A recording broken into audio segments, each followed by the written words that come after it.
সালামু আলাইকুম। আমি আবু হাসনাত রাকিব। আমাদের কস্ট অ্যাকাউন্টিং এর উপরিব্যয় বন্টনের ধারাবাহিক ক্লাস চলতেছে। আজকে আমরা লেকচার 3 আলোচনা করতেছি। লেকচার 3 তে আমাদের আলোচনার বিষয় হবে একটু উপরিব্যয় বন্টনের প্রত্যক্ষ পদ্ধতি, ক্রমধাপ পদ্ধতি এবং কি পারস্পরিক সেবা পদ্ধতির একটা ম্যাথ নিয়ে। আমি প্রথমে প্রশ্নটাকে পড়ে দিচ্ছি। দেখেন কি আছে, কণা লিমিটেড কোম্পানি ৩টি উৎপাদন ও ২টি সেবা বিভাগ আছে। ২০২৪ সালের ফেব্রুয়ারি মাসের বিভাগীয় উপরিব্যয়গুলো নিম্নরূপ। আপনার প্রথমে উৎপাদন বিভাগে এ তে আছে ৩,০০০ টাকা, বি তে আছে ২,০০০ টাকা এবং সি তে আছে আপনার ৫,০০০ টাকা। সেবা বিভাগে আপনার এক্স এ আছে ১,০০০ টাকা, ওয়াই তে আছে আপনার ১৫০০ টাকা। তো আমরা জানি প্রত্যেকটা অঙ্কতে আমাদের একটা উৎপাদন বিভাগ এবং একটা সেবা বিভাগ থাকে।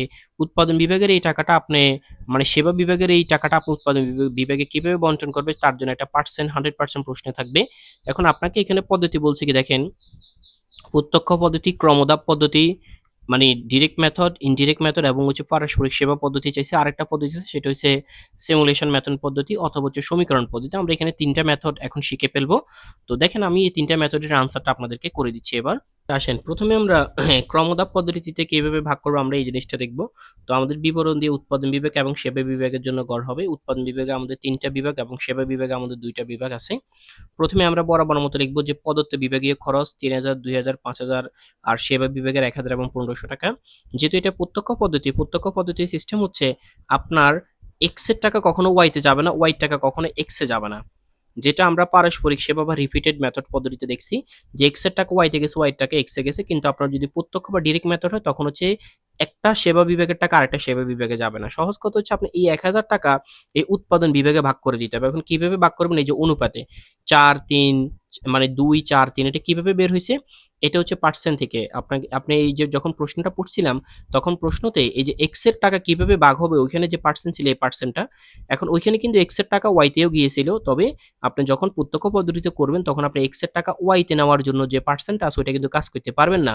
আপনাকে শুধুমাত্র এই সেবা বিভাগের টাকা উৎপাদন বিভাগে বন্টন করতে হবে। তো এই ১,০০০ টাকা আপনি এই যে ২-৪-৩ অনুপাতে ভাগ করে দিলে আপনার মানটা বের হয়ে আসবে। দেখছেন এই যে সেবা বিভাগে কিন্তু যায়নি। আবার সেবা বিভাগের মধ্যে ওয়াই এর যে টাকাটা আছে ১৫০০ টাকা, এটা আবার আপনার উৎপাদন বিভাগে ভাগ হয়ে যাবে। ঠিক আছে?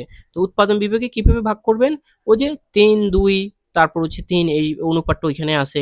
ওয়াই এর টাকা কিন্তু আবার এক্স এ যাওয়ার কথা, কিন্তু প্রত্যক্ষ পদ্ধতির নিয়ম অনুযায়ী এক্স এ যাবে না। মানে সেবা বিভাগের টাকা সেবা বিভাগে যাওয়ার কোনো সুযোগ নাই।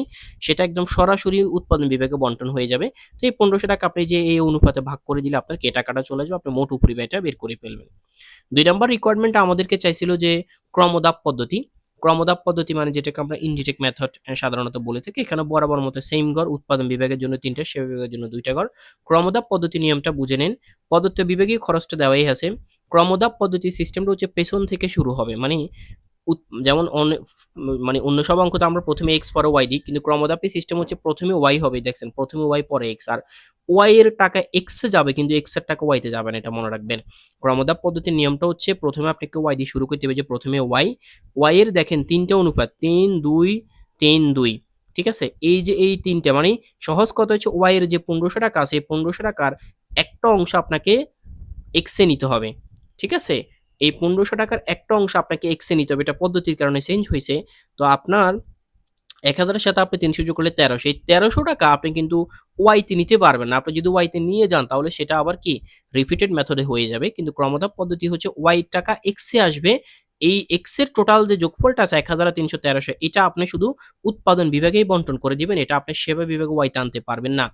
এটাই হচ্ছে আপনার ক্রমধাপ পদ্ধতির কে সিস্টেম। এবার আপনি যোগ করে দিলে আপনার কাজ শেষ। আর এই টাকার ফিগারগুলো বের হয়েছে এই যে অনুপাতগুলো বা পার্সেন্ট অনুযায়ী ধরে, সেটা আপনারা সবাই জানেন।